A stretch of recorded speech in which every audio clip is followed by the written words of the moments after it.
Hello everyone, कैसे हो सभी लोग। मैं हूं आगा भास्कर भैया और आपसे का स्वागत है रैंक प्लस पे। समझो आज हम स्टार्ट करने वाले हैं एक नया चैप्टर का नाम है हमारा विलियन। ओके, सो आज हम बेसिकली नया चैप्टर स्टार्ट करेंगे। अभी तक देखो हमने एक चैप्टर हमने कंप्लीट कर लिया है जो कि आपके 11th क्लास का चैप्टर था, रसायन विज्ञान की मूल अवधारणाएं। और अब हम 12th क्लास का नया चैप्टर स्टार्ट करेंगे जो कि हमारा विलियन रहने वाला होगा। और यहाँ पर ये चैप्टर स्टार्ट करने का मेरा मेन पर्पज सिर्फ इतना सा है कि आपको याद है कि लास्ट जो हमारी लेक्चर रहा था जिसमें हमने बात किया था सांद्रता पदों के बारे में। अब इस चैप्टर की खास बात यह है कि अब विलियन में भी सांद्रता पद हम देखते हैं, तो आपका थोड़ा सा एक अच्छा सा रिवीजन भी हो जाएगा और उस टॉपिक को हम और आगे बढ़ा करके पूरा टॉपिक या पूरा जो पार्ट इसका वो एक साथ हम अच्छे तरीके से कवर कर लेंगे। ओके, क्लियर है? तो चलिए फटाफट से मुझे बता दो यार कि देखो छुट्टियों का आई होप हमने अच्छे से यूज़ किया होगा। कल आपकी छुट्टी भी रही थी ईद की वजह से। ओके, वरना इसके अलावा सैटरडे और संडे का भी आपका ऑफ था। तो आई होप हमने अच्छे तरीके से पढ़ाई की होगी, जो क्वेश्चंस है वो आपने किए होंगे। डीएस से देखो सॉल्व करते रहना, ठीक है, और जो डाउट्स आए उसको पूछते हुए रहना। जितना पूछोगे, जितना डीएस से सॉल्व करोगे, आपको उतना ज़्यादा फायदा मिलता रहेगा। ओके, क्लियर है? चलिए, तो ज़्यादा टाइम नहीं लगाऊंगा मैं, ठीक है। तो देखो बच्चों, आज हम क्या पढ़ने वाले हैं। आज हम बेसिकली इस चैप्टर की थोड़ी सी प्रस्तावना पढ़ेंगे। छोटे मोटे विलियन क्या होते हैं उनके बारे में थोड़ा सा हम जानेंगे कि बेसिकली विलियन होते क्या क्या है ना, तो उसके बारे में जानने वाले हैं। इसके अलावा विलियन के जो प्रकार होते हैं इस पर हम थोड़ी सी चर्चा करेंगे। ये थोड़ा सा इंपॉर्टेंट आपके लिए जो है रह जाता है। और इसके अलावा विलियन में जो आपके सांद्रता के जो पद हैं इनके बारे में भी हम बात करने वाले। तो मोटी हम बात करते हैं, हम 3 बातें यहाँ पे करने वाले होंगे, ठीक है। तो आज हम बेसिकली चैप्टर की प्रस्तावना देख लेंगे, थोड़ा बहुत कितने प्रकार के विलियन होते हैं इस पर हम बात करेंगे, और इन द लास्ट हमारे पास जो सांद्रता के जो पद आते हैं फिर अब जो हम जानते हैं उस पर थोड़े से क्वेश्चंस देखेंगे ताकि टॉपिक और अच्छे से आपका क्लियर होता हुआ चलेगा, ठीक है। चलिए फटाफट से पहले मुझे थम्स अप दिखा दो, फिर हम आज के सेशन को स्टार्ट करेंगे, ठीक है। क्लियर है? डन है? और आज हम क्या क्या पढ़ने वाले, तो आज हम ये सब चीज़ें पढ़ने वाले होंगे। और सेकंड वाले पॉइंट पे स्पेशली मैंने स्टार लगाया है क्योंकि यहाँ से आपके नीट एग्जाम के अंदर क्वेश्चन आ जाता है, इसलिए इसको थोड़ा सा ध्यान से हमें देखना चाहिए। चलिए, तो सबसे पहले हम शुरुआत करते हैं थोड़ा सा मेरे जो पद है विलियन को लेते हुए। तो देखो ये कुछ चीज़ हमने, जैसे कि आपको याद होगा इससे पहले वाले चैप्टर में मैंने विलियन के बारे में कुछ चीज़ें बताई थी, वही कुछ चीज़ें सेम यहाँ पर आती, क्योंकि अगेन नॉलेज है, नॉलेज कभी चेंज नहीं होती। जो आप वहाँ सीखोगे वही यहाँ पर सीखोगे। हाँ, थोड़ा सा मैं एक्स्ट्रा और बताऊँगा चीज़ें, लेकिन सब चीज़ वही सेम रहने वाली है। विलियन के लिए मैंने क्या बताया था, विलियन बेसिकली क्या होता है कि दो या दो से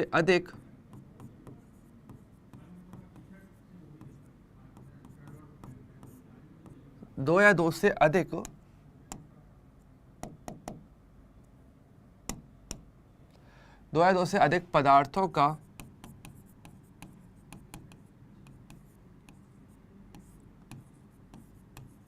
समांगी मिश्रण। विलयन बेसिकली क्या होता है, 2 या 2 से अधिक पदार्थों का समांगी मिश्रण होता है, ठीक है।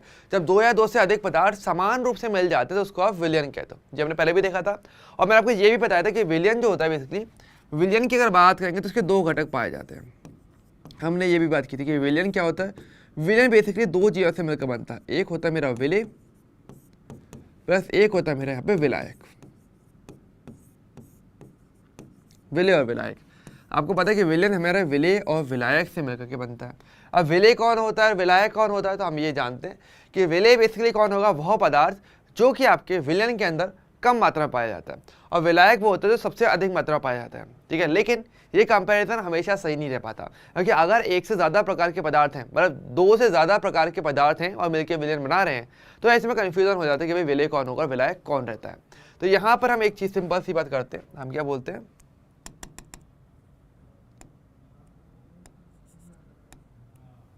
हाँ, तो हम यहाँ बेसिकली ये कहते हैं, हम ये कहते हैं कि अगर विलेय कौन होगा या विलायक कौन होगा, तो हम विलायक के लिए तो हम ये कहते हैं कि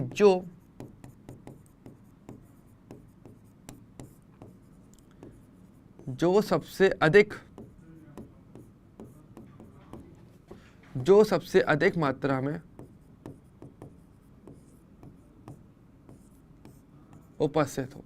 यानी विलयन के अंदर बहुत सारे पदार्थ हो सकते हैं, 2 या 2 से ज़्यादा भी हो सकते हैं, लेकिन जो सबसे ज़्यादा मात्रा में होगा उसको आप बेसिकली क्या बोलोगे, उससे आप बोलोगे विलायक, ठीक है। और विलायक के अलावा अन्य जितने भी पदार्थ हैं ऑब्वियसली बात है इससे तो कम मात्रा में रहेंगे, तो वो सभी क्या हो जाएंगे, विलेय। यदि मैं यहाँ पे ये कह सकता हूँ कि विलायक के अलावा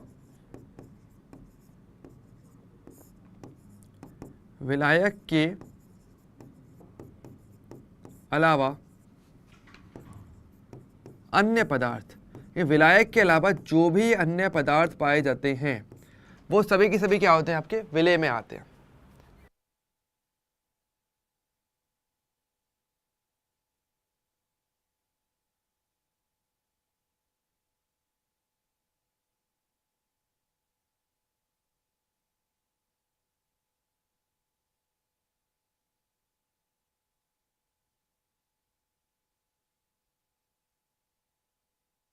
ओके चलिए, तो ये बात थोड़ा सा ध्यान रखना बच्चों, ये थोड़ा सा देखो हमारे लिए जो है इंपॉर्टेंट रह जाता है कि आपका विलेय कौन है और विलायक कौन है ना। अच्छा, अब यहाँ पे बात ध्यान रखना कि देखो, जैसे कि एक सिंपल सी एग्जांपल की बात कर लेते हैं। जैसे कि मान लो आपको एक, जैसे मान लो चाय बनाते हो, है ना। अब जब चाय बनाई जाती है तो आपको पता है बहुत सारी चीज़ें आप उसमें डालते हो। आप उसमें पानी लेके गर्म करते हो, पानी के अंदर थोड़ी सी चाय पत्ती डालते हो, चाय पत्ती डालते हो, उसको थोड़ा उबालते हो, फिर बाद में उसमें चीनी डालते हो, है ना। और उसके अलावा फिर उसमें थोड़ा सा दूध भी डालते हो, ठीक है। तो उस तरीके से ओवरऑल चाय बनती है। अब ऐसे बहुत सारी चीज़ें हमने मिक्स करी हैं, है ना। लेकिन यहाँ पर विलेय कौन हुआ, विलायक कौन हुआ। तो जब चाय बनाई जा रही है तो हमारे पास सबसे ज़्यादा मात्रा में कौन डाला जाता है, पानी ज़्यादा होता है, ठीक है। पानी डालते हैं, दूध डालते हैं, देखो आप डिपेंड करता है भाई कैसी चाय बनती है। अगर कहीं बाहर ढाबे पे जाओगे तो वो तो पानी डालेगा, आप घर में बनाओगे तो आप दूध ज़्यादा यूज़ करोगे। तो अगर नॉर्मली घर की चलो बात करते हैं तो दूध क्या हो जाएगा मेरे लिए, विलायक हो जाएगा, ठीक है, क्योंकि वो सबसे अधिक मात्रा में है। इसके अलावा पानी हो गया, चीनी हो जाए, या फिर आपका चाय पत्ती हो जाए वो, या अदरक हो जाए, वो सब आपके लिए क्या है, वो सब आपके लिए विलेय हो जाता है, ठीक है। तो जो विलायक जो होगा तो सबसे ज़्यादा मात्रा में, और विलायक के अलावा जो भी अन्य पदार्थ हैं वो सभी के सभी आपके विलेय रह जाते हैं, ठीक है। तो वो चीज़ हमारे लिए रह जाता है। इससे कोई फर्क नहीं पड़ता कि हम नॉर्मली देखते हैं कि भाई पानी ही मेरा हमेशा विलायक रहता है, ऐसा भी कुछ नहीं है। विलायक ज़्यादातर पानी इसलिए रह जाता है क्योंकि जितने भी विलयन बनते हैं ज़्यादातर केसेस में वहाँ पानी का उपयोग किया जाता है, क्योंकि पानी सार्वत्रिक विलायक होता है, मतलब उसमें किसी भी प्रकार के पदार्थ को विलेय करके घोला जा सकता है। ओके, तो ये चीज़ रहती है। मैं पॉइंट लिखवा दूंगा, चिंता मत करो, ठीक है। अच्छा चलिए, तो देखो यहाँ पर पहले मैं आपको कुछ पॉइंट्स लिखवाता हूँ, नोट जो आपके लिए इंपॉर्टेंट हैं, जानने हैं, समझने हैं। तो विलेय विलायक तो हमारे लिए क्लियर होता है, ठीक है। अब जैसे कि मैंने बताया, अगर कभी भी नहीं बताया जाए कि कोई सा विलायक होगा किसी क्वेश्चन के अंदर, तो हमेशा जल को आपको विलायक लेना है, ठीक है। तो ये मैं नोट आपको लिखा देता हूँ कि यदि क्वेश्चन में नहीं बताया जाए तब जल यानी कि H2O को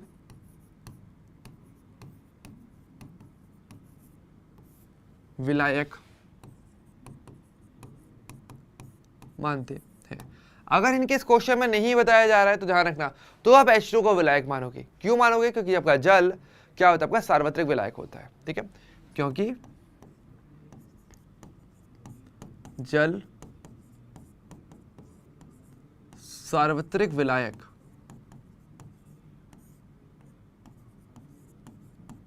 होता है, मतलब इसके अंदर हर प्रकार के पदार्थ को विलेय किया जा सकता है, ठीक है। एक चीज तो अब देखो, अब हम बात करते हैं कि देखो विलेय क्या हो गया, विलायक क्या होगा, वो तो चलो हमें पता चल गया। अब पॉइंट हमारे पास ये आता है अगला कि हमारे पास जो विलियन है, जैसे कि आपको याद होगा हमने क्या क्या पढ़ने वाले हैं, तो विलियन का तो बेसिक आइडिया ये हो गया। पॉइंट हमारे पास जो इंपॉर्टेंट मैंने बताया था वो था कि विलियन के प्रकार, कि विलियन कितने प्रकार का होता है, कैसे कैसे आप पता करते हो कि भाई कौन कौन से प्रकार का विलियन बन सकता है ना। तो यहाँ पर देखो इसको हम दो तरीके से हम देखने वाले होंगे, ठीक है। कौन कौन से देखेंगे, अब इसको थोड़ा सा अच्छे से समझना, ये हमारा एक इंपॉर्टेंट टॉपिक बन जाता है, जिसके बारे में मेरे हिसाब से काफ़ी सारे बच्चे गलती भी कर जाते हैं। तो इसको थोड़ा सा बहुत ही ध्यान से सुनना समझना यहाँ पे, ठीक है।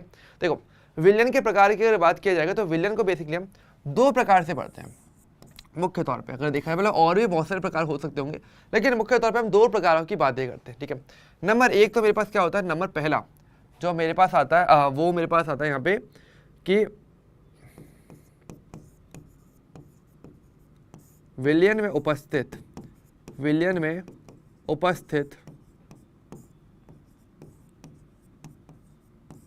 विलेय की मात्रा के आधार पे, विलियन में उपस्थित विलेय की मात्रा के आधार पर। नंबर एक तो ये होता है, यानी कि हम बात करने वाले हैं सांद्रता पर आधारित। अगर देखो ऑब्वियसली बात है, विलियन में उपस्थित विलेय की मात्रा क्या होती है उसको आप सांद्रता कहते हो, है ना। तो उसके आधार पर पहले तरीके से हम विलेय हमारे जो विलियन को अलग अलग प्रकारों से विभाजित करते हैं पहली कैटेगरी के अंदर। तो और दूसरा मेरे पास जो कैटेगरी आती है, तो पहली ये हो गई, दूसरी कैटेगरी कौन सी होती है, वो होती है आपकी विलेय तथा विलायक, विलेय तथा विलायक की भौतिक अवस्था के आधार पे, विलेय तथा विलायक की भौतिक अवस्था के आधार पे, कि विलेय और विलायक की भौतिक अवस्था क्या है, वो ठोस अवस्था में पाए जा रहे हैं, द्रव में पाए जा रहे हैं, गैस में पाए जा रहे हैं, इस आधार पे अलग अलग प्रकार के विलयन आपके और बन जाते हैं। ठीक है, तो दो तरीके बनते हैं यहाँ पे। ठीक है, तो सबसे पहले हम देखेंगे पहला वाला तरीका कि अगर विलयन में विलेय कितनी ज़्यादा मात्रा में रहेगा उस आधार पे कितने प्रकार के विलयन हो सकते हैं। ठीक है, तो देखो मैं आपको बता देता हूँ, इस आधार पे वैसे अगर देखा जाए ना तो विलयन को टोटल आप 5 तरीके से विभाजित कर सकते हो, 5 प्रकार से। ठीक है, कैसे कैसे देखो, इसका एग्जाम्पल से बताता हूँ, ज़्यादा अच्छे से क्लियर होगा और चीज़ें और सारे मतलब है ना, एक एग्जाम्पल से ना, एग्जाम्पल अगर याद रहते ना तो आप पूरा कॉन्सेप्ट आराम से समझ सकते हो। ठीक है, अब जैसे कि देखो आपने के लिए आपने 1 गिलास पानी लिया, चलो इसको हम थोड़ा रख देते हैं और थोड़ा सोचने वाला टाइम। ठीक है, अब देखो आराम से सोचना और ऑटोमेटिक आपको पूरे कॉन्सेप्ट सारे विलन के प्रकार एक बार में याद हो जाने हैं। आपने के लिए आपने 1 गिलास पानी लिया, अब आपको बताया कि हमने आपको चीनी आपको डालनी है। अब आप ये जानते हो कि अगर आपने 1 गिलास पानी पूरा भर के ले रहे हो, आप उसमें 1 चम्मच चीनी डालोगे तो आपको पता है वो चीनी घोलोगे तो पूरी तरीके से घुल जाती है। तो विलयन तो मेरा बन गया, क्योंकि देखो गिलास का पानी विलायक हो गया और चीनी क्या हो गया, मेरा विलय हो गया। तो दो चीज़ें मिल गई अच्छे तरीके से, विलयन तो मैंने बना लिया है। अब ऐसे में आप जानते हो कि यार अगर मैं इसमें 1 चम्मच चीनी डाली है, अगर मैं आधा चम्मच चीनी और डालना चाहूँ तो डाली जा सकती थी, पॉसिबिलिटी अभी भी है। यानी अभी जो विलयन बना है उसमें जो विलय की मात्रा है उसमें और गुंजाइश है कि और विलय को डाला जा सकता है और विलय को घोला जा सकता है। तो ऐसा विलयन जिसमें विलय की मात्रा अभी भी और घोली जा सकती है, जो अब तक संतृप्त तो नहीं हुआ है, मतलब अभी भी गुंजाइश जो रखता है, उसको बोलते हैं असंतृप्त विलयन। सबसे पहली चीज़ तो पहला विलयन कौन सा होता है, असंतृप्त विलयन। ये कौन सा विलयन होता है, जिसमें आप विलय को और अधिक घोल सकते हो, जिसमें गुंजाइश पॉसिबिलिटी अभी भी है कि और विलय डालोगे तो और घुल जाएगा। तो ऐसा विलयन अभी जो पूरी तरीके से तृप्ति पर नहीं पहुंचा है वो असंतृप्त है। अब जैसे कि देखो आप अपनी बात करो, अभी आप पढ़ाई कर रहे हो, है ना, पढ़ाई कर रहे हो तो क्या अभी तृप्ति पे हो, नहीं, अभी आपको पता है कि अभी आपको बहुत कुछ सीखना है, अभी आप वो संतृप्तता तक नहीं पहुंचे, अभी आप तृप्ति तक नहीं पहुंचे हो कि आपका सारा ज्ञान हो गया, नहीं, अभी हम क्या है, अभी हम सब लोग असंतृप्त हैं, क्योंकि अभी हमें और ज़रूरत है, हम जितना नॉलेज चाहें ले सकते हैं। तो हम क्या हो जाएंगे एक तरीके से असंतृप्त विलयन है, इस तरीके से। ठीक है, अब मान लो दूसरा केस, अब मान लो आपने को पता है कि भाई इस गिलास पानी के अंदर से 2 चम्मच चीनी मैक्स घोली जा सकती थी, उसके ऊपर अगर घोलना चाहे तो घुलेगी नहीं। यानी जैसे आप क्या करोगे, 2 चम्मच चीनी मतलब आपने बिल्कुल ज़रूरत के मुताबिक घोल दी, तो अब क्या हो जाएगा, अब आपको पता है कि अब इस स्थिति में इस विलयन में या इस जल के अंदर और अधिक चीनी को घोला नहीं जा सकता। तो अब जो मेरी विलयन बना, अब जो मेरा विलयन बन गया 2 चम्मच चीनी डालने के बाद, वो मेरा हो जाएगा संतृप्त विलयन। अब वो सैचुरेटेड हो गया, अब उसमें कुछ नहीं कर सकती। अब जैसे कि वे वाली बात है, जैसे कि आप मोक्ष की बात करते हैं, मोक्ष में क्या होता है, मोक्ष थोड़ा सुना होगा ना कि हाँ भाई अब तो चलो सारा ज्ञान आपको मिल चुका है, तो मतलब अब क्या, अब आपको किसी ज्ञान की जरूरत नहीं है, अब आप मोक्ष पे पहुंच चुके हो, अब कुछ नहीं चाहिए, तो वो आप संतृप्त हो चुके हो, अब किसी चीज़ की जरूरत नहीं है, तो वो संतृप्त होता है। ठीक है, अच्छा एक होता है आपका अति संतृप्त क्या होता है। अब ये क्या होता है कि मान लो जैसे क्या पता है कि जैसे अगर आप उसी 1 गिलास पानी को अगर थोड़ा गर्म करोगे तो क्या होगा ना कि अगर आप जैसे आपने चीनी आपने डाल दी, मान लो 2 की जगह पर आपने उसी पानी के अंदर 2.5 चम्मच चीनी आपने डाल दी। अब आपको दिख रहा है कि 2 चम्मच चीनी जितनी तो घुल गई और आधी चम्मच चीनी अभी भी जो है पैने पे पड़ी हुई है। ठीक है, तो आप क्या करो, अब आप उसको गर्म करना, अब गर्म करोगे आपको दिखेगा कि कुछ टाइम बाद वो जो चीनी थी वो भी घुल गई। तो यहाँ पर क्या हुआ, मतलब जितनी ज़रूरत थी आपने कुछ तापमान में या दाब में कुछ परिवर्तन किया, जैसे कि विलय की और अधिक मात्रा को घोल दिया गया, मतलब ज़रूरत से भी ज़्यादा चले गए। तो इसको क्या बोलोगे, अति संतृप्त विलयन।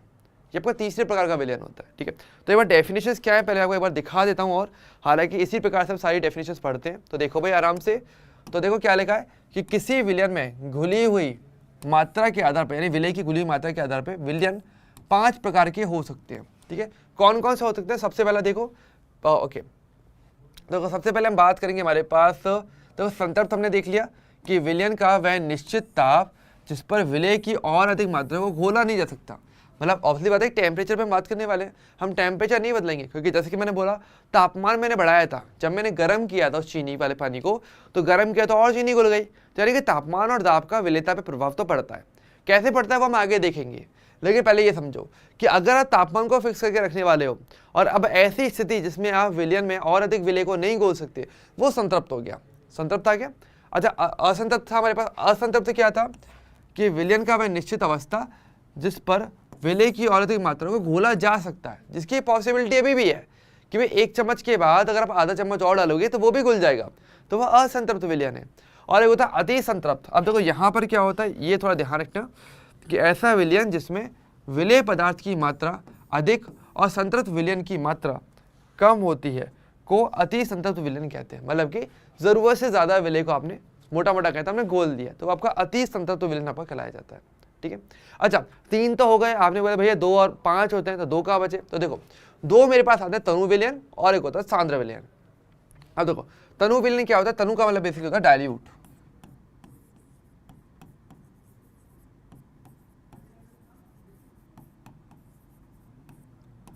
तनु बेसिकली आपके पास होता है आपका डाइल्यूट सॉल्यूशन। देखो यहाँ पर क्या होता है, यहाँ पे मतलब ये है कि आपको देखो विलयन के अंदर विलेय भी है और विलायक भी है। अब नो डाउट मैं जानता हूँ कि भाई विलायक तो आपका ज़्यादा मात्रा में रहेगा और विलेय आपका कम मात्रा में रहेगा, लेकिन अगर विलेय की मात्रा विलायक की तुलना में बहुत ही ज़्यादा कम हो, बहुत कम मात्रा में हो, तो उसको कहोगे आप तनु विलयन। ऐसे करके यही लिखा पे कि जब किसी विलयन में विलायक की मात्रा अधिक हो और विलेय की मात्रा कम होती है तो उसको बोलते हो आप तनु विलयन। लेकिन यहाँ पर जब हम बोलेंगे, देखो आप ये बोलोगे भैया विलायक तो हमेशा ज़्यादा रहता है, विलेय तो कम ही रहता है, लेकिन यहाँ पर हम कंपेयर कर रहे हैं बहुत ज़्यादा कंपेयर, मतलब कि कोई तो 100 पे चल रहा है और कोई केवल 1 पे चल रहा है। यानी आपका जैसे 100 ml जल है, या आपने 1 गिलास पानी लिया, उसमें हमने 1 चीनी का टुकड़ा डाला है, 1 चम्मच चीनी भी नहीं, केवल 1 चीनी का टुकड़ा डाला है, तो उसको क्या बोलोगे? तनु विलयन है ये। ठीक है तो सही, लेकिन बहुत कम मात्रा में विलेय है, तो वो आपका तनु हो जाता है। सांद्र का मतलब क्या होता है कि देखो विलेय और विलायक तो रहेगा, लेकिन विलेय अब अच्छी खासी मात्रा में रहेगा। ठीक है, तो यहाँ पर यही वाली बात है कि जब किसी विलयन में विलेय की मात्रा अधिक हो और विलायक की मात्रा कम हो जाती है तो उसका बोलते हैं सांद्र विलयन। मतलब कंपैरेटिवली अगर बात करें तो आपको वो सांद्र हो जाता है। ठीक है, अब जैसे कि भैया कि भाई आपने 1 गिलास पानी लिया और 1 गिलास पानी में अगर आपने 1.5 चम्मच चीनी डाली, एक की जगह पर 1.5 चम्मच, तो क्या बोलोगे कि भाई ये मेरा थोड़ा सा सांद्र है, इसको बोलते हैं कंसंट्रेट विलयन, कंसंट्रेट सॉल्यूशन।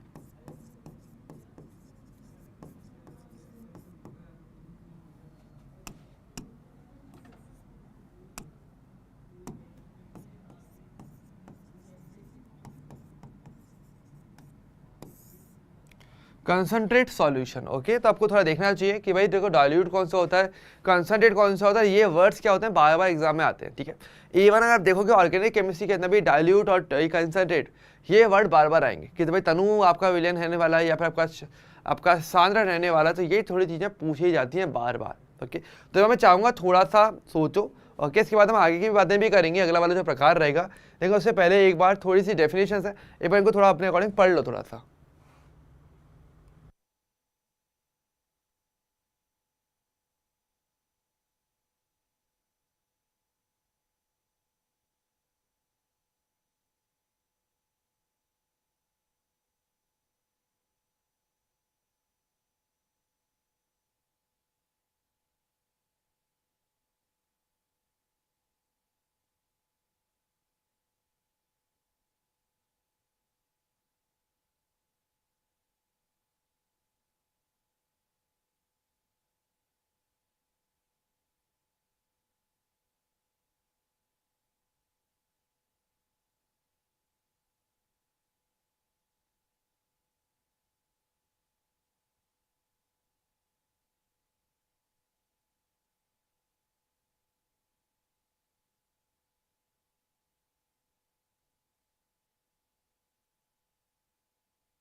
ओके, देख लिया ये वाला पार्ट कैसे करना है अपने को। ठीक है, तो इसका थोड़ा ध्यान रखना। और देखो ये जो वर्ड्स है ना, अब आपको लगे कि भैया इसको डायरेक्टली तो यूज़ में हो नहीं रहा है, तो डायरेक्टली नहीं आएगा, लेकिन घुमा फिरा करके आपको इसकी ज़रूरत पड़ेगी। तो पहले शब्द क्लियर करने। ठीक है, तो ये तो हमारा हो गया पहला वाला प्रकार, तो पहला हमने डन कर लिया। ओके, फर्स्ट को टिक कर देते हैं। दूसरा क्या होता है आपका कि विलेय और विलायक की भौतिक अवस्था के आधार पे। अब भौतिक अवस्था का मतलब क्या होगा? भौतिक अवस्था का मतलब होगा कि वो सॉलिड है, लिक्विड है कि गैस है, इस आधार पे हम बात करने वाले हैं। अब ये थोड़ा सा इंपॉर्टेंट है, इसको थोड़ा सा ध्यान देने की बहुत ज़्यादा ज़रूरत रहने वाली है। ठीक है, तो देखिए अगर हम बात करेंगे हमारे पास, देखो विलेय और विलायक के लिए, तो सेकंड हमारा कौन सा था? हमारे भौतिक अवस्था के आधार पे। तो देखो अगर हमें पता है भौतिक अवस्था में पता है सॉलिड हो सकती है,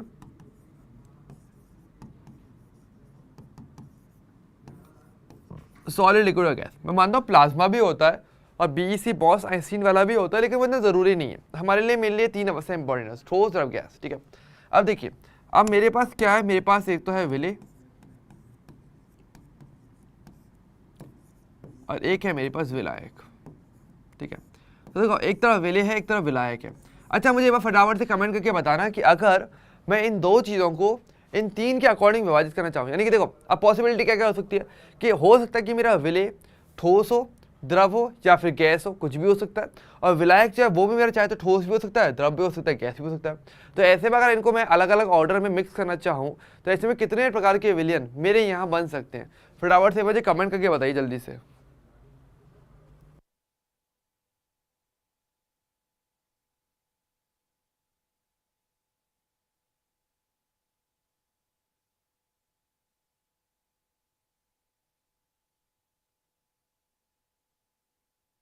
चलिए, बहुत बढ़िया। तो देखो, अगर आप यहाँ पे कॉम्बिनेशन अगर बनाते हो ना कि देखो विले भी आपका सॉलिड भी है, लिक्विड भी है और आपका गैस भी हो सकता है। इसी प्रकार से अगर बात करें विलायक, तो विलायक भी मेरा सॉलिड हो सकता है, लिक्विड भी हो सकता है और मेरा गैस भी हो सकता है। तो ऐसे में ओवरऑल अगर मैं पूरा कॉम्बो लगाता हूँ, यहाँ पे सारे कॉम्बिनेशन बनाता हूँ, तो टोटल अगर देखा जाए तो मेरे पास यहाँ पे 9 प्रकार के विलियन हो सकते हैं। ध्यान देना, तो हम बेसिकली टोटल 9 प्रकार के विलेन यहाँ पर हम देख पाते हैं। ठीक है, और ये थोड़ा सा इंपॉर्टेंट है, यहाँ से आपके एग्जाम में क्वेश्चन आता है, थोड़ा ध्यान से देखना। थियोरेटिकल क्वेश्चन यहाँ से पूछा जा सकता है आपके लिए नीट में। ठीक है, तो देखिए कैसे कैसे रहेगा।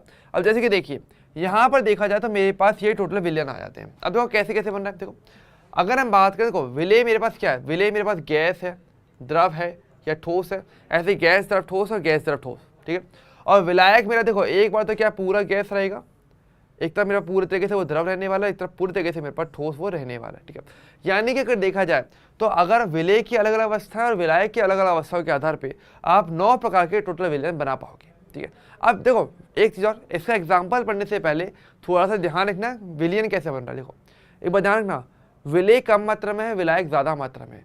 अब विलयन की अवस्था कौन सी होगी, वो ठोस होगा, द्रव होगी, गैस होगा, ये डिसाइड करता है आपका विलायक।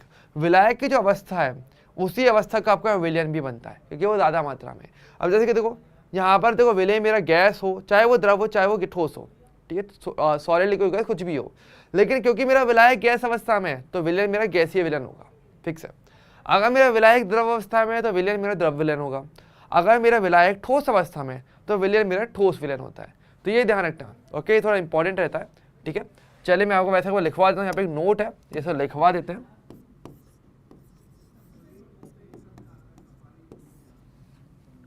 आप एक चीज कह सकते हो कि विलयन की अवस्था कौन सी होगी, तो ये ध्यान रखना। ऐसा क्वेश्चन आपके एग्जाम में आ सकता है, काफी अच्छा और कंफ्यूजिंग क्वेश्चन लगेगा, लेकिन बहुत ही सिंपल सा कॉन्सेप्ट है।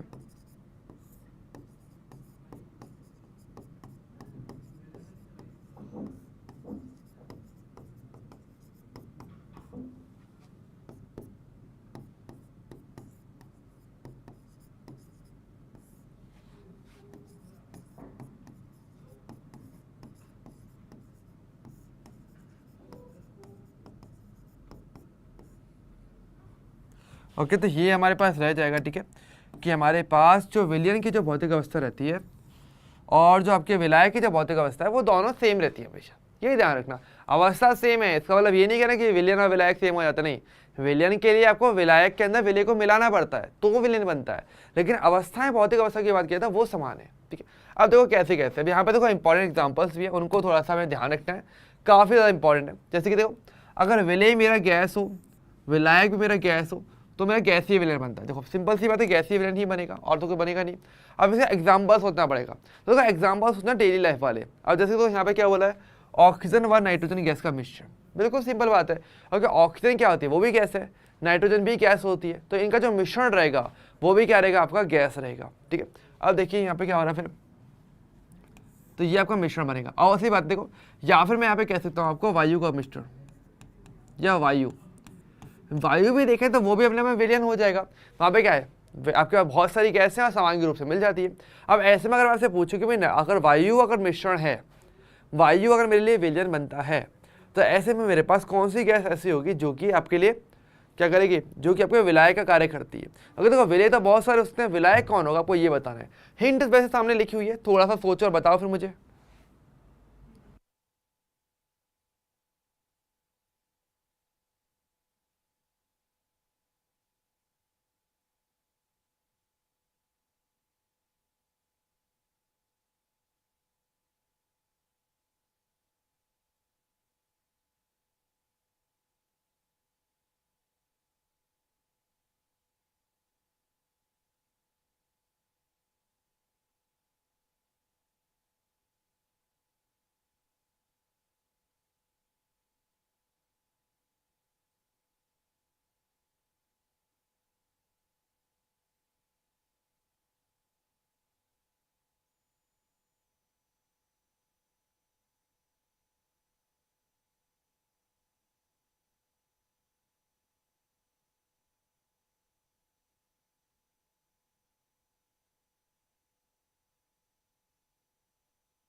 चलिए बहुत बढ़िया। तो हमारे पास कौन सा हो जाएगा, बिल्कुल सही बताया आपने, नाइट्रोजन गैस। हम जानते हैं कि भाई हमारे पास वायुमंडल में अगर देखा जाए तो नाइट्रोजन गैस सबसे अधिक मात्रा में पाई जाती है, तो वो क्या हो जाएगा मेरे लिए, विलायक का कार्य करती है। ओके, अच्छा अब देखो अगला, देखो अगला क्या है मेरा, अगर विलय मेरा द्रव है और विलायक अगर मेरा गैस है, तो विलयन तो मेरा गैस ही विलय नहीं बनेगा, वहाँ पर तो कोई अंतर आ नहीं रहा। लेकिन क्या देखोगे कि देखो क्लोरोफॉर्म को नाइट्रोजन गैस में मिश्रित किया गया। तो देखो आपसे क्वेश्चन ऐसे ही पूछ सकते हैं कि आपको अगर ये बोला जाए कि ये अगर मिश्रित किया जा रहा है तो यहाँ पे विलय कौन है, विलायक कौन है, तो गैस मेरा विलायक है। ध्यान में वैसे भी नाइट्रोजन तो बहुत ज़्यादा पाई जाती है प्रकृति के अंदर भी, क्लोरोफॉर्म कम पाया जाएगा, तो ये मेरे लिए द्रव अवस्था में जो कि मेरा विलय का कार्य करेगा। और नाइट्रोजन क्या है, गैस, जो कि यहाँ पे मेरा क्या कार्य करने वाली है, विलायक का कार्य करने वाली है। अगर हम बात करें आपका ठोस और गैस वाला, तो देखो ये वो भी गैसीय विलयन बनेगा। और वहाँ पे देखा जाए तो जो कपूर है ये बेसिकली क्या होगा, आपका विलय होगा, ठीक है। और नाइट्रोजन गैस क्या होगी, ये मेरा वहाँ पे विलायक का कार्य करेगी। ये क्या है, मेरे यहाँ पे विलायक का कार्य करती है, ठीक है। तो ये विलय है और ये आपका क्या है, विलायक आपका हो जाता है, ठीक है। तो पहले ये चीज़ थोड़ा ध्यान में रखनी चाहिए, ठीक है। अच्छा अगला देखो, अब देखो द्रव विलयन के एग्जाम्पल सबको काफ़ी पता होंगे, द्रव विलयन के एग्जाम्पल सबको काफ़ी पता होंगे। जैसे कि देखो गैस को अगर द्रव में विलय करते हो तो गैस क्या आपका विलय और द्रव आपका विलायक रहेगा। विलयन कौन सा बनेगा, द्रव विलयन बनेगा। एग्जाम्पल देखो, जैसे जल में घुली हुई ऑक्सीजन, ये अब थोड़ा सा इंपॉर्टेंट है कि देखो ऑब्वियसली बात है, जैसे अब जल, आपको पता है समुद्री जल में क्या होता है, जीव जंतु रहते हैं। अब वो सांस कैसे लेते हैं, उनको ऑक्सीजन तो चाहिए ना। अब वो ऑक्सीजन कैसे आती है, वो आती है कि जब आप जल में क्या होता है, वो ऑक्सीजन आकर घुल जाती है, और वो जो घुली हुई ऑक्सीजन है फिर उसको जो समुद्री जीव जंतु है उससे फिर सांस ले पाते हैं, ठीक है। तो वो जो ऑक्सीजन है वो आपका विलय होती है और जल क्या आपका विलायक है। अब वैसे देखो मैं बता दूं, इसका आगे नाम फिर से आएगा जब हम बात करेंगे हेनरी नियम का।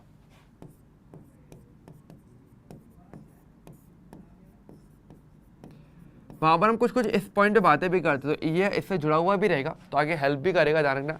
हेनरी नियम के बारे में देखो, वैसे तो हम आज के लेक्चर में नहीं, कल के लेक्चर में जो रहेगा उसमें हम स्टार्ट करेंगे, हेनरी नियम की बातें करेंगे। लेकिन फिर भी अगर आपको पढ़ के आना तो पढ़ के जरूर आइएगा, ज़्यादा अच्छा रहेगा, ठीक है। अच्छा तो बेसिकली बात यहाँ पे यही करते हैं कि आपके पास कितनी गैस जल के अंदर घुल पाएगी, यानी कि आपकी गैस की द्रव में विलेयता कैसी है, वो बेसिकली हेनरी नियम के द्वारा कहीं ना कहीं परिभाषित होती है, तो वो चीज़ आता है, ठीक है। अच्छा द्रव को द्रव में अगर विलय करना हो तो जल में घुली हुई एथेनॉल, ओके। एथेनॉल आपको पता ना क्या होता है, आपका अल्कोहल होता है, ठीक है। तो आपको पता है कि भाई जल तो आपका सार्वत्रिक विलायक है, तो ये तो विलायक हो गया। और एथेनॉल क्या है, कम मात्रा में मिलाई जाती है ना, तो वो क्या हो जाएगा आपका बेसिकली एक द्रव का विलयन ही बनता है आपका, ठीक है। अच्छा और लास्ट कौन सा है मेरा, जल में घुला हुआ ग्लूकोज, कौन सा वाला, अगर आपका ठोस अगर आपका विलय चाहिए तो जल तो आपका द्रव हो जाएगा, विलायक रहेगा, ठोस आपका विलय हो जाएगा। ग्लूकोज चीनी, ग्लूकोज क्या होता है बेसिकली चीनी का रूप होता है एक तरीके से, तो वो आपका क्या रह जाएगा, आपका द्रव विलयन बनाएगा। तो देखो ध्यान दो, नोटिस करा आपने एक चीज़ कि हर एक एग्जाम पे कहते देखो विलायक हमने फिक्स किया है।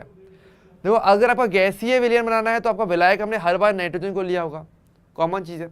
अगर आपको द्रव्य विलयन बनाना है तो हर बार विलायक के तौर पर हमने जल को उपयोग में लिया है, तो इसको आप इस तरीके से यूज़ भी ले सकते हो। अगर आपको पूछा जाए कि गैसीय विलयन में कौन सा विलायक बन सकता है, कौन सा तत्व या कौन सा यौगिक विलायक का कार्य करेगा, तो आप बोलोगे नाइट्रोजन गैस। दूसरा द्रव विलयन के लिए तो जल हमारा रहता ही है ना।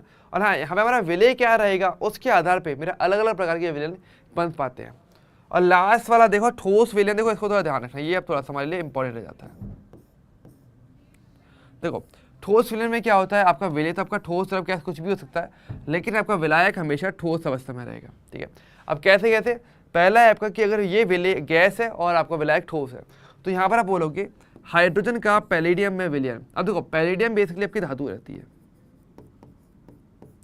और ये बेसिकली मेरे यहाँ पर विलायक है, और हाइड्रोजन मेरे पास गैस है, ठीक है। और ये जो अभिक्रिया बता दो, ये अभिक्रिया होती है हाइड्रोजनीकरण।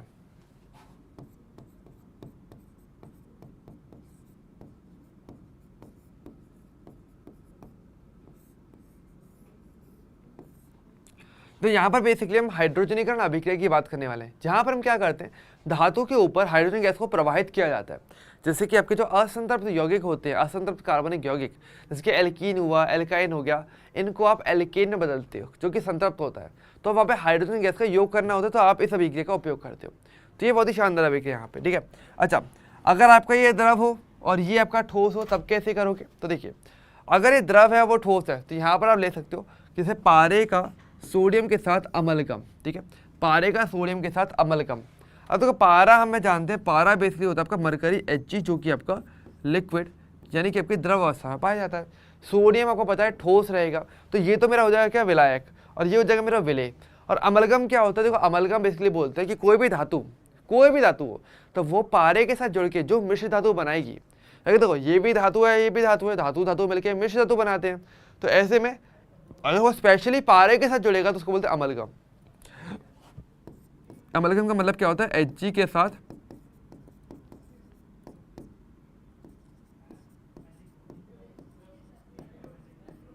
मिश्र धातु, आपके मरकरी के साथ की जो मिश्र धातु होती है वो बेसिकली उसको अमलगम कहा जाता है, ठीक है। और लास्ट आपका होता है ठोस को ठोस में मिलाया जाए, जैसे कि तांबे का सोने के साथ विलयन, जहाँ पर आप तांबे में मतलब सोने में बेसिकली तांबे की मिलावट कर रहे हो, तो सोना तो ज़्यादा मात्रा में होता है जब मिलावट की जाती है, तांबे को यानी कॉपर को कम मात्रा में रखा जाता है। तांबा बेसिकली क्या होता है, तांबा बेसिकली कॉपर को कहते हो, कॉपर ही तो होता है ये। तो आपको पता है सोने के अंदर, गोल्ड के अंदर जब मिलावट की जाती है तो गोल्ड तो ज़्यादा मात्रा में है, और जो कॉपर होता है वो मेरी थोड़ी सी मात्रा में होता है, कम मात्रा में लिया जाता है। तो ऐसे में क्या होता है, कॉपर क्या होता है मेरा विलेय, तो ठोस विलेय, और विलायक भी मेरा सोना है वो भी ठोस होता है, तो वही क्या आपका एक विलयन बनता है। तो यहाँ पर बेसिकली आपकी मिश्र धातु हम देखने को मिलती है, ठीक है। तो मिश्र धातु है, हाँ देखो पारा भी आपके लिए धातु है, वो भी मिश्र धातु बनाएगा, लेकिन पारा मेरी द्रव अवस्था में पाया जाता है, द्रव अवस्था में पाई जाने वाली धातु होती है ये, अकेला ऐसी धातु है जो द्रव अवस्था में पाई जाती है, ठीक है। तो क्या, तो ये थोड़ा ध्यान रखना। तो ये हमारा चार्ट। अब यहाँ पे क्वेश्चन कहाँ से आता है, क्वेश्चन आपका आएगा तो ठोस विलयन में आपके उदाहरण पूछे जा सकते हैं कि भाई कौन कौन सा उदाहरण कौन सी कैटेगरी में आएगा, तो ऐसे करके उदाहरण इंपॉर्टेंट है। और विलेय और विलायक मतलब ध्यान, विलयन की अवस्था क्या रहेगी वो विलायक पर डिपेंड करती है। तो एक बार टेबल को थोड़ा सा देख लो अच्छे तरीके से, है ना।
ओके चलो ठीक है। तो आई होप आपने अच्छे तरीके से समझ लिया होगा, लिख लिया होगा, नोट कर लिया होगा।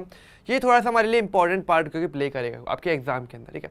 अब देखो कुछ और भी हमारे पास इंपॉर्टेंट मिश्र धातु हैं जो आपको ज़रूर पता होने चाहिए। और मैं बता दूं, ये सारे के सारे जो भी मैं नाम आपको बता रहा हूँ ये सब आपकी एनसीईआरटी बुक के अंदर भी लिखी हुई है। तो अगर इनकेस अगर एग्जाम में आ जाए तो फिर आप क्वेश्चन नहीं कर सकते कि भाई ये क्यों आया, ये तो हमें पता ही नहीं था, ये तो आना नहीं चाहिए, इसका फिर कोई मतलब नहीं रह जाएगा। इसलिए थोड़ा ध्यान से अरे को समझना है आपको, ठीक है। सबसे पहले पीतल के बारे में तो हम लोग जानते हैं, पीतल जो आपका क्या होता है, जिंक और निकेल से मिलकर बनता है, उसका मिश्रण होता है।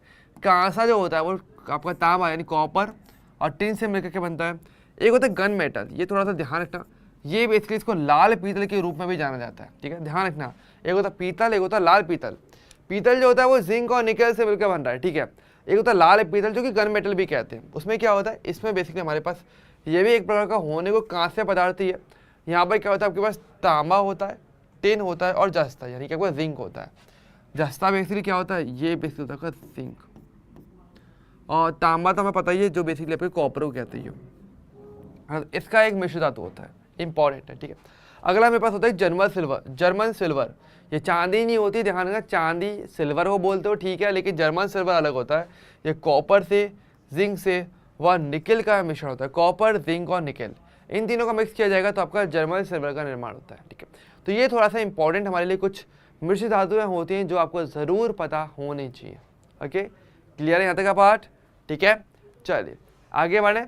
अब देखो, अब हम थोड़ी सी बात करते हैं हमारे पास, देखो ये हमारा पार्ट यहाँ पर आके अब हम बात करने वाले हमारे पास सांद्रता के लिए। देखो सांद्रता के बारे में ऑलरेडी जानते हैं, ये मेरे पास क्या होता है कि विलयन में उपस्थित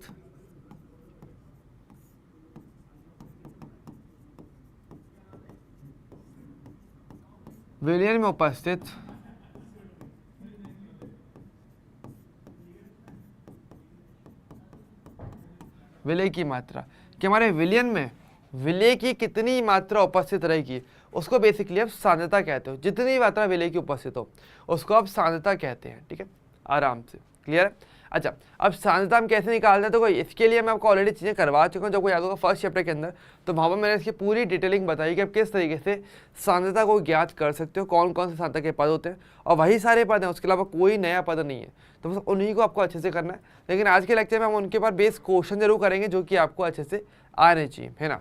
जैसे कि देखो सबसे पहला क्वेश्चन देखो आपकी स्क्रीन पर ये आया, आपको इसका आंसर देना पड़ेगा। क्वेश्चन हमारा क्या है, क्वेश्चन हमारा बहुत ही सिंपल सा है कि एथिलीन ग्लाइकॉल C2H6O2 के मोलांश की गणना करनी है यदि विलयन में C2H6O2 का 20% द्रव्यमान उपस्थित हो। अब देखो यहाँ पे क्या दिया है, तो आपको द्रव्यमान प्रतिशत दिया हुआ है 20% है, और आपको यहाँ पे इसके मोल अंश की गणना करनी पड़ेगी, ठीक है। चलिए इसको ट्राई करके देखते हैं ना। एक चलो मैं ट्राई करके दिखाता हूँ और आप भी थोड़ा सा सॉल्व करिएगा, ओके। तो अगर मैं सॉल्यूशन की बात करूँ, इसके करने का तरीका कैसा रहेगा, तो देखिए समझिए, हमें क्या पता करना है, हमें पता करना है मोल अंश किसका, एथिलीन ग्लाइकोल का, जिसका फॉर्मूला क्या है आपका C2H6O2।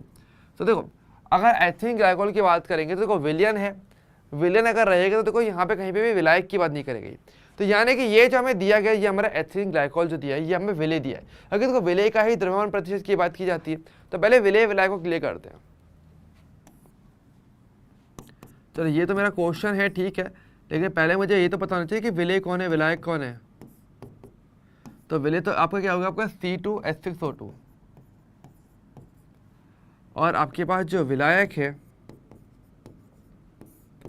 वो कुछ भी नहीं दिया हो, समझ जाना कि भाई आपका H2 क्या रहेगा, आपका विलायक रहने वाला है, ठीक है।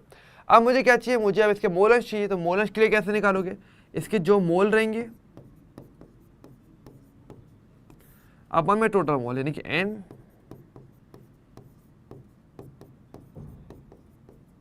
ना। अब इसके लिए आपको क्या चाहिए, आपको इनके मोल चाहिए होंगे, और मोल निकालने के लिए आपको पहले इनका भार चाहिए होगा। सिंपल सी बात है कि मोल कैसे निकालते हो, ग्राम भार बटे आपका अणु भार, आपका मोलर द्रव्यमान। तो मोलर द्रव्यमान तो आप आराम से निकाल सकते हो, पॉइंट है भार कैसे निकालोगे। तो देखो यहाँ पे फिर हमें हिंट दिया है, क्या आपको बोला है 20%, आपको हिंट क्या दिया है,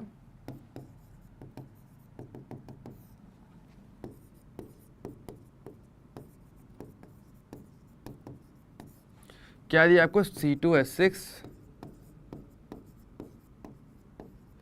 ये क्वेश्चन में लिखा हुआ है, इसका मतलब क्या है? इसका मतलब यह है कि मेरे पास अगर 100 ग्राम विलियन है तो उसमें से 20 ग्राम क्या होगा, मेरा एथिलीन ग्लाइकॉल होगा। इसका मतलब ये निकल के आ रहा है। तो भाई इसको लिख लेते हैं। तो हमारे पास क्या हो जाएगा, यानी कि आपके पास विलियन तो कितना हो जाएगा, 100 ग्राम, और हमारे पास 20 ग्राम क्या हो जाएगा मेरे पास यहाँ पे C2H6O2 है। तो यहाँ पे फिर पानी कितना बचा, H2O कितना बचा, 100 में से 20 को माइनस कर दो। अगर विलियन है आपका, विलय और विलायक मिलके बनाते हैं, विलय की मात्रा अलग कर दोगे तो विलायक की तो बचेगा। तो 100 माइनस 20, ये आपके पास 80 ग्राम। तो देखो ग्राम में मात्रा पता है विलय की, आपको विलायक की मात्रा पता है यहाँ पे, और फिर आप मोल निकाल के इसको यहाँ पे रख के आराम से इसको सॉल्व कर सकते हो। ठीक है, तो चलिए मैं आपको थोड़ा सा टाइम दे रहा हूँ, एक बार देख लो आराम से, 1 मिनट का टाइम मैं आपको दे रहा हूँ। थोड़ा सा हिंट है, एक बार ट्राई करके देखो क्या आंसर निकाल पा रहे हो, नहीं निकाल पा रहे।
ओके, आई होप सो यार आपने ये वाला क्वेश्चन किया होगा। देखो तो ट्राई करना, देखो थोड़ा समझने की कोशिश करो, जितने क्वेश्चन ट्राई करोगे ना उतना बेस्ट है। ठीक है, अच्छा वैसे इसके आंसर के लिए मैं आपको बता देता हूँ, वैसे आपको मिल जाएगा ये क्वेश्चन, आपके एनसीईआरटी के अंदर भी ये वाला क्वेश्चन है, तो आराम से जाना है, इसको ट्राई ज़रूर करना, बहुत ही अच्छा क्वेश्चन है। ठीक है, ओके चलिए। अब जैसे कि देखो हमारे पास अगला क्वेश्चन क्या है, कुछ ऑब्जेक्टिव भी देखने चाहिए, इंपॉर्टेंट है कि एक मोलल विलयन वह है जिसमें विलय का 1 मोल उपस्थित होता है किस चीज़ में। ओके, आपको ये चीज़ बतानी है। ठीक है, तो अब बात है ऑब्जेक्टिव क्वेश्चन देखो हमारे पास आते हैं। पहला आपको दिया 1000 ग्राम विलायक में, दूसरा विलियन के 1 लीटर में, तीसरा विलियन के 1 लीटर विलायक के 1 लीटर में, और चौथा विलियन के 22.4 लीटर में। तो आपको बताना पड़ेगा। देखो मोलल विलियन का मतलब क्या है, मोलल का मतलब था मोललता। आपको याद होगा मैंने बताया था, मोलल का जो मतलब होता है, इसका बेसिक मतलब होता है मोललता। मोललता रहता है इसका मीनिंग। ठीक है, तो मोललता अगर ये रहने वाली है तो 1 मोल किस में उपस्थित रहता है, आपके 1 किलोग्राम विलायक में। मोललता है, मोलरता में क्या था, मोलरता में था 1 लीटर विलियन में, वो भी, और यहाँ पर क्या बोलते हैं 1 किलोग्राम, वो भी विलायक के अंदर। अब किलोग्राम का मतलब क्या है, यहाँ पे ग्राम दिया हुआ है, तो 1000 ग्राम विलायक में। तो ऑप्शन नंबर ए इसका क्या हो जाएगा, सही आंसर हमारा सीधा सीधा हो जाता है। ओके, चलिए आगे बढ़े। चलिए अगले क्वेश्चन क्या बढ़ते हैं। देखो ये वाला क्वेश्चन है। तो क्वेश्चन क्या है हमारा, क्वेश्चन हमारा ये है कि यदि एक 500 ग्राम टूथपेस्ट कोलगेट है, उसके नमूने में फ्लोराइड की मात्रा आपको दी हुई है 0.2 ग्राम, पीपीएम स्तर पर फ्लोराइड की सांद्रता आपको ज्ञात करनी है। ठीक है, तो देखो पीपीएम की वैल्यू निकालनी है। पीपीएम कैसे निकालते हैं, आपको याद होगा मैंने कब बोला था पीपीएम, कि विलय की मात्रा तो बहुत कम है और विलायक बहुत ज़्यादा है, या विलियन की मात्रा बहुत ज़्यादा है, उसमें बहुत थोड़ी सी मात्रा में विलय आपका रहेगा। तो देखो ओवरऑल देखें तो टूथपेस्ट क्या है, एक तरीके से मेरा विलियन हो जाएगा।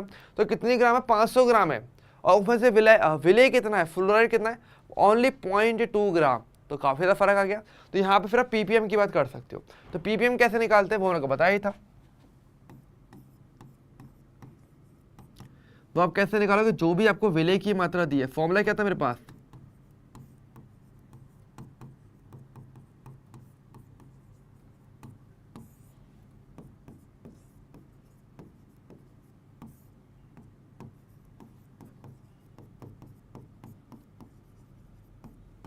और ppm क्या है 10 की घात 6 से गुणा करते हो, है ना। तो सिंपल सी बात है, आपको बस इतना सा चीज़ चाहिए, ठीक है। तो देखिए अगर देखा जाए हमारे पास यहाँ पे, तो देखो विलेय की मात्रा कितनी दी हुई है 0.2 ग्राम, ठीक है। अपॉन में आपको विलियन की मात्रा कितनी दी हुई है, देखो पूरा विलियन टूथपेस्ट हो गया एक तरीके से, तो वो आपका हो जाएगा 500 ग्राम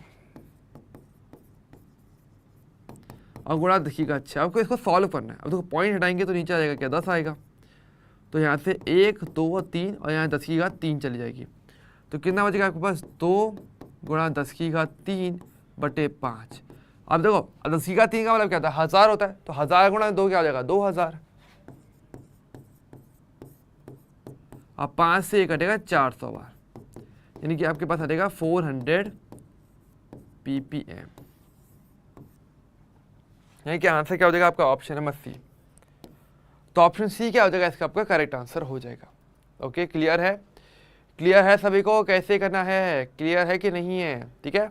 तो इस प्रकार से बेसिकली आप सांता पदों के क्वेश्चन को बहुत ईजिली कर सकते हो, पर पॉइंट वही है, पहले विलेय, विलायक या विलयन जो भी है पहले उन शब्दों को पहले क्लियर करना है अपने को। क्वेश्चंस के लिए फॉर्मूले लगाने पड़ेंगे नो डाउट, लेकिन पहले डाटा तो उनके अकॉर्डिंग देखोगे ना, तो आप फॉर्मूला लगा पाओगे, ठीक है। अब जैसे कि देखिए, अब जैसे कि देखो इस वाले क्वेश्चन की बात करते हैं। क्वेश्चन क्या है हमारा, क्वेश्चन बहुत सिंपल सा है कि यूरिया के एक विलियन के 100 मिलीलीटर में यूरिया के 6.02 इंटू 10⁻20 अणु हैं। इस यूरिया विलयन की सांद्रता क्या होगी, आपको ये ज्ञात करनी है। अब देखो यहाँ पर देखो क्वेश्चन में बोला कि सांद्रता ज्ञात करनी है, लेकिन ये नहीं पता कौन सी वाली, मोलरता ज्ञात करनी है, मोललता ज्ञात करनी है, नॉर्मलता ज्ञात करनी है, मोलंश ज्ञात करना है, द्रव्यमान प्रतिशत ज्ञात करना है, आयतन प्रतिशत ज्ञात करना है, वो सभी तो सांद्रता होती है ना। तो देखो आप कैसे पता करोगे, फिर आप देखोगे ऑप्शंस में क्या मात्रक दिया हुआ है, उसके अकॉर्डिंग अपना आंसर निकालो। अब देखो ऑप्शन में देखो हर जगह पर capital M capital M capital M capital M, हर जगह क्या लिखी हुई है मोलरता दी हुई है, यानी आपको ऑटोमेटिक दिमाग में आना चाहिए कि मुझे यहाँ पे मोलरता का फॉर्मूला लगाना पड़ेगा। फॉर्मूला क्या रहता है मेरे पास, वो थे विलेय के मोल बटे आयतन, जो कि आपका लीटर में होना चाहिए। अब देखो क्या क्वेश्चन में आपको विलेय के मोल दिए, आप पढ़ोगे क्वेश्चन के अंदर विलेय के मोल नहीं दिए, आपको पता है कि यूरिया का विलयन है तो यूरिया तो विलेय हो गया, लेकिन उसके अणुओं की संख्या दी है ना, और विलयन का आयतन दिया है, ठीक है। तो कैसे करोगे, तो देखो आपको पता है अगर आपको संख्या ज्ञात हो तो संख्या में अगर आप डिवाइड लगा दोगे अवोगाद्रो संख्या से तो भी आपको मोल मिल जाते हैं, तो हमारा काम तो हो जाएगा ना। तो हमारे पास मोल क्या हो जाएंगे, कितनी संख्या दी है हमें यहाँ पे दिए 6.02 इंटू 10⁻20 डिवाइड बाई अवोगाद्रो संख्या। अब देखो होने को हम लोग जानते हैं अवोगाद्रो संख्या की एग्जैक्ट वैल्यू या जितनी अच्छी वैल्यू हम जानते हैं वो क्या है 6.022 इंटू 10⁻23, लेकिन अगर क्वेश्चन में अगर दिया हुआ है तो उसी को लगाना। ओके मतलब हो सकता है हमने 2 पे राउंड ऑफ कर दिया हो, तो वही चीज रहता है। तो क्या हो जाएगा हमारे पास 23, तो इससे कैंसिल हो गया, कितना बचा, अब देखो 20 से 1 हट जाएगा 3 बचेगा, तो 1/10⁻³ और 1/1000 में से कह सकता हूँ, और 0.001 भी से कहा सकते, इतने मोल मेरे पास हैं, ये हमारे मोल हो जाते हैं, ठीक है। अब हमारे पास क्या करना पड़ेगा, देखो अब मुझे यहाँ पे आयतन मुझे चाहिए होगा, आयतन देखो मुझे दिया है पर मुझे दिया ml में, कितना दिया आपको 100 ml, तो एक काम करो हमें लीटर में चाहिए ना, तो v लीटर में कितना हो जाएगा 1000 से डिवाइड लगा दो, तो क्या हो जाएगा 100/1000 हो जाएगा, यानी क्या हो जाएगा 0.1 लीटर। तो ये वैल्यू आयतन हो गया, वहाँ मोल हो गया, इसमें रख दो आपका आंसर आ जाएगा। तो कितना देगा हमारे पास यहाँ पे 0.001 डिवाइड बाई 0.1, तो डिवाइड आउट यहाँ पॉइंट रख दो, ऊपर 10 से गुणा हो जाएगा, क्या हो जाएगा 0.01 मोलर आंसर। तो क्या हो जाएगा आपका 0.101, option number A. Option A क्या होगा इसका मेरा करेक्ट आंसर हो जाएगा, दैट्स इट। तो आपको इतना ही करना रहता है, इतना कर लोगे तो अच्छे से निकाल लोगे क्वेश्चन, कोई इशू नहीं आता है, ठीक है क्लियर है।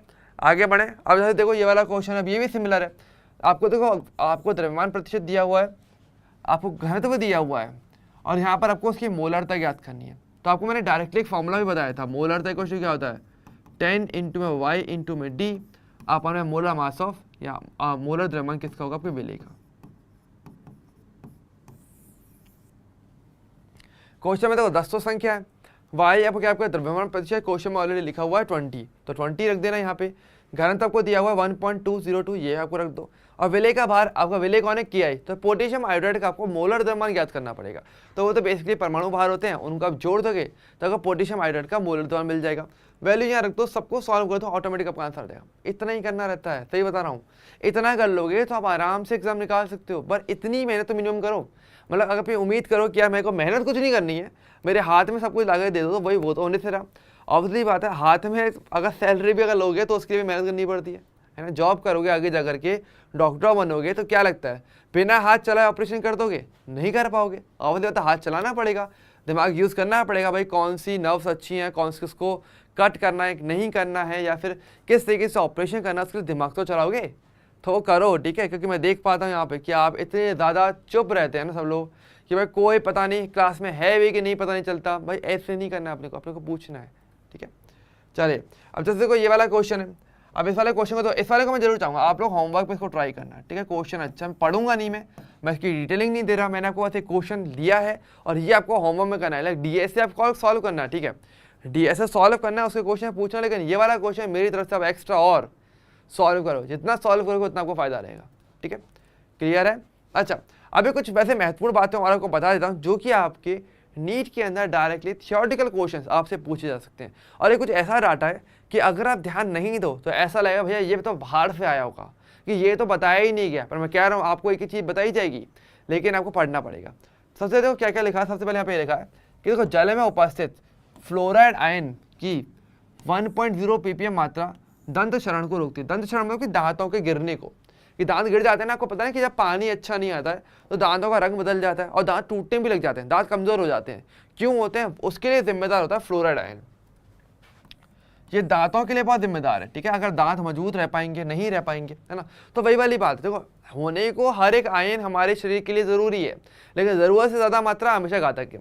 जैसे कि देखो इसकी मात्रा अगर 1 ppm तक जब तक रहेगी पानी के अंदर तब तक तो ठीक है, कोई प्रॉब्लम नहीं होता। लेकिन जब इसकी मात्रा 1.5 ppm में पहुंच जाती है तो दांतों के कर्बुरित यानी कि पीलापन होने का कारण होता है। यानी कि एक बार देख लो इसे,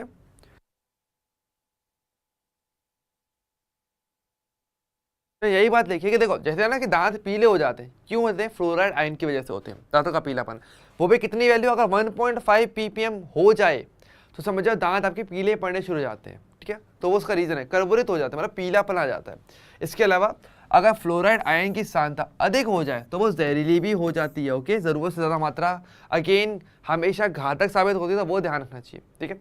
तो ये ध्यान रखना नंबर पहला पॉइंट। दूसरा पॉइंट, अगर हम बात करेंगे सोडियम फ्लोराइड का, यानी कि आपका NaF, सोडियम फ्लोराइड का फॉर्मूला क्या होता है, NaF होता है, सोडियम फ्लोराइड। तो इसका चूहों के लिए जहर के रूप में उपयोग किया जाता है। चूहे मारने की जो दवा होती है वहां पर कुछ नहीं होता, सोडियम फ्लोराइड का उपयोग किया जाता है, ठीक है। और वही वाली बात है, यहाँ पे इसका मतलब पता है क्या है, सोडियम फ्लोराइड का मतलब यह है कि यहाँ पे फ्लोराइड आयन की सांद्रता काफ़ी ज़्यादा होगी, काफ़ी ज़्यादा वैल्यू होगी, और ऐसे में क्या होगा, वो जहरीला बनेगा, इवन चूहों के लिए भी, और हम भी लेंगे तो हमारे लिए भी जहरीला, फिर ऑब्वियसली बात है। अगला क्या देखो, अंतःशिरा इंजेक्शन हमेशा लवणीय जल में एक निश्चित आयनिक सांद्रता पर घोले जाते हैं जो रक्त प्लाज्मा की सांद्रता के सदृश होते हैं। मतलब जब देखो, जब भैया ना कि जब अंतःशिरा मतलब कि जब आपके शिरा जो धमनियाँ होती हैं, जबकि नसें होती हैं, उनमें जब इंजेक्शन दिया जाता है ना, तो उस इंजेक्शन के अंदर क्या रहेगा, आपका लवण का जल होता है ना, उसमें जल होता है लवण वाला। तो वो इस प्रकार से रखा जाता है कि उसकी जो सांद्रता है और जो आपकी जो रक्त धमनियाँ है, जहाँ पे रक्त आपका बह रहा है, जो नसें हैं आपकी, उसकी सांद्रता क्या रहती है, ऑलमोस्ट बराबर होती है। क्योंकि अगर ऐसा नहीं होगा ना तो कई बार क्या होता है, नसें सिकुड़ भी जाती हैं और नसें फट भी जाती हैं। तो इसके लिए उनकी सांद्रताओं को बराबर करना बहुत ज़रूरी होता है, रक्त प्लाज्मा की सांद्रता के बराबर करते हैं, ये थोड़ा सा आपके लिए इंपॉर्टेंट बनता है। नेक्स्ट हमारे व्यावसायिक ब्लीचिंग विलयन में सोडियम हाइपोक्लोराइट का जल में 3.62 द्रव्यमान प्रतिशत होता है। यानी आप जब ब्लीचिंग की बात करते हैं, जो रंग उड़ाने वाले जो पदार्थ होते हैं उनके लिए अगर बात की तो वहाँ पर सोडियम हाइपोक्लोराइट का उपयोग किया जाता है, सोडियम हाइपोक्लोराइट का, ठीक है। फॉर्मूला क्या होता है आपका, NaClO, सोडियम हाइपोक्लोराइड। तो यहाँ पे जल की इसके कितनी मात्रा होती है, जल के अंदर इसको मिक्स करते हैं 3.62 द्रव्यमान प्रतिशत देखने को मिलता है, ठीक है। इतना भार इसका होना चाहिए, 100 ग्राम जल के अंदर सोडियम हाइपोक्लोराइड अगर देखा जाए तो 3.62 होगा, तो वो ब्लीचिंग का कार्य करता है, वो रंग उड़ाने का कार्य करता है, ठीक है। इसके आगे क्या दिया देखो, और देखो आगे क्या दिया यहाँ पे कि 1 लीटर यानी जिसका वजन 1 लीटर समुद्री जल लिया जाए तो इसका वजन कितना होता है 1030 ग्राम होता है, ठीक है। तो उसमें 6 गुणा 10⁻³ ग्राम ऑक्सीजन घुली होती है। इतनी कम सांद्रता को 5.8 ग्राम प्रति 106 ग्राम समुद्री जल 5.8 ppm से भी व्यक्त किया जा सकता है। इसका मतलब ये है, यहाँ पे ये बता रही है कि जैसे कि आप समुद्री जल की बात करते हो तो आपको पता है समुद्री जल, देखो पहली बार नोटिस किया 1 लीटर समुद्री जल का वजन कितना होता है 1030 ग्राम। लेकिन अगर वही बात करोगे 1 लीटर प्योर जल की बात करेंगे तो उसका वजन होता है 1000 ग्राम। और ये जल का जो घनत्व है, जो शुद्ध जल है उसका घनत्व होता है 1 ग्राम पर ml का। जितना ml पानी होगा उतनी ग्राम उसका वजन होगा। 1000 ml पानी मतलब 1000 ग्राम उसका वजन होगा। लेकिन यहाँ पर आप जानते हो और भी लवण उपस्थित रहते हैं, अन्य पदार्थ भी रहते हैं, तो इसके वजन थोड़ा सा ज़्यादा हो जाता है। तो 1030 ग्राम इसका वजन रह जाता है, ठीक है। और ऐसे में O2 कितनी होती है 6 गुणा 10⁻³ ग्राम रहती है। इसका मतलब ये है, ओके ओके। तो ये थोड़ा सा आपको ध्यान रखना है, ठीक है। इसके अलावा सांद्रता के हिसाब से देखा जाए तो 5.8 ग्राम ऑक्सीजन हमेशा 106 ग्राम समुद्री जल में पाई जाती है। इसका मतलब ये है, ठीक। तो इसे ऐसे भी कर सकते हो। और पीपीएम में देखा जाए तो 5.8 ppm भी आप कह सकते हो ऐसे आराम से, ठीक है। तो ये चीज़ यहाँ पर आ जाती है। आगे क्या लिखा है, आगे यहाँ पे ये लिखा है कि जल तथा वायुमंडल में प्रदूषकों की सांद्रता को प्राय μg milligram μg ml inverse अथवा ppm में प्रदर्शित किया जाता है। अब देखो यहाँ पे ppm का एक मात्रक और भी आता है। ppm क्या होता है पार्ट पर मिलियन, है ना। लेकिन यहाँ पर इसको μg मिलीग्राम भी μg पर ml भी कह सकते हैं। देखो ये क्या होता है, इसका मतलब होता है माइक्रोग्राम।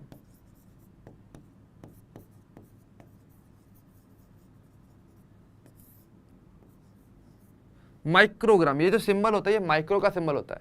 इसका मतलब क्या होता है आपके पास 10⁻⁻⁶। ये इसका मीनिंग निकल के आता है, ठीक है, इस तरीके से। नंबर 1। और आप देखो लास्ट पॉइंट क्या हमारा कि जो ऐसे एथिलीन ग्लाइकोल की बात करें तो इसको थोड़ा ध्यान से समझना।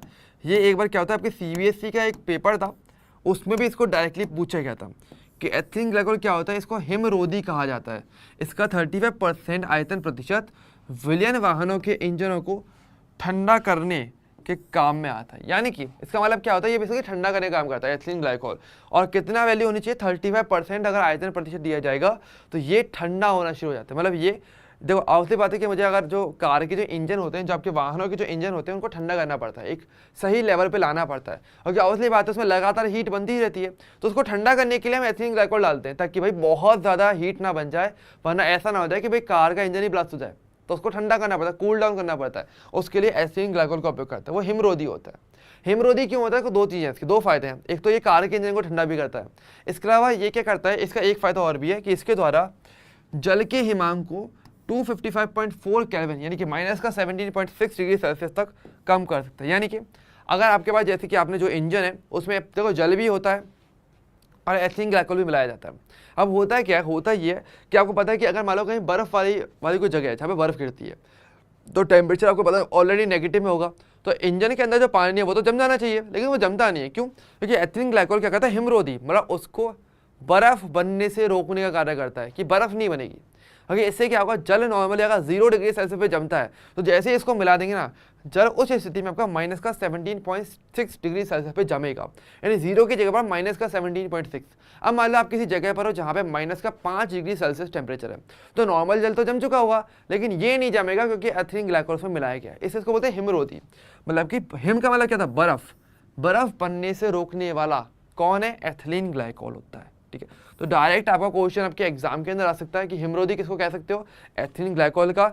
या एथिलीन ग्लाइकोल का उपयोग कहाँ किया जाता है, हिमरोधी के तौर पे इसका उपयोग करते हैं।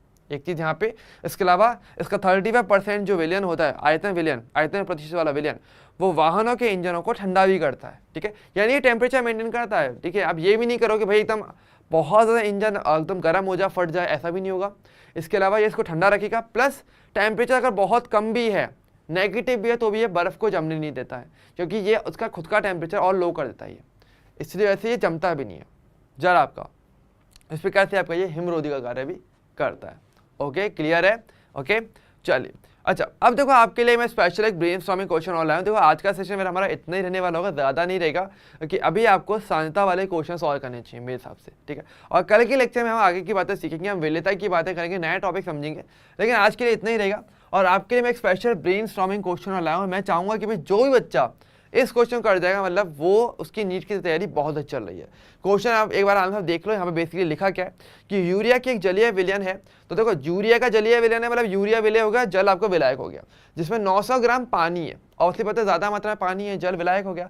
तो यूरिया का मोल अंश अगर आपको बोला है कि 0.05 पी आपको दिया हुआ है, मोल अंश दिया हुआ है, अगर इस विलयन का घनत्व 1.2 ग्राम प्रति सेंटीमीटर क्यूब है, विलयन का घनत्व अगर दिया जाए, तो ऐसे में यूरिया विलयन की मोलरता क्या होगी, आपको ये चीज़ याद करनी है। और कुछ चीज़ें दी हुई हैं आपको, जैसे यूरिया का और पानी का यानी जल का मोलर द्रव्यमान आपको दिया हुआ है कि यूरिया का 60 होता है और इसका होता है 18 ग्राम प्रति मोल होता है। ओके, तो ये सब चीज़ें आपको यहाँ पे दी हुई हैं। ठीक है, तो ऑलमोस्ट देखो क्वेश्चन बहुत ही अच्छा, मैं चाहूँगा इसको सॉल्व करना, और कल आने के बाद ही सबसे पहले हम इस क्वेश्चन पे डिस्कस करेंगे और फिर हम आगे के जो हमारे टॉपिक्स हैं फिर हम उनको कवर करेंगे। ठीक है, लेकिन बच्चों आज के सेशन में मेरी तरफ से इतना ही रहेगा।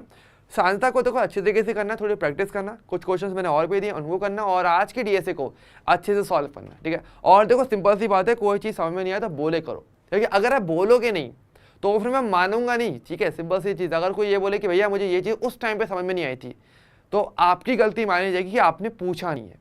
तो इसलिए पूछना आपको है। ठीक है, आगे से पूछो, कोई प्रॉब्लम नहीं है, आराम से टाइम लेकर के मैं समझाऊंगा। लेकिन अगर पूछोगे नहीं तो वो कंप्लीटली आपकी खुद का फॉल्ट है कि आप पूछते नहीं हो या आपके पास सुन रहे हो, यहाँ पे उससे मतलब नहीं होगा, उससे काम नहीं चलेगा। ठीक है, तो इसलिए थोड़ा सा पूछे करो, थोड़ा समझे करो चीज़ें। ठीक है, समझो इस सेशन में इतना ही रहेगा मेरी तरफ से। अब हम मिलेंगे कल नई सेशन में, तब तक के लिए bye bye and take care.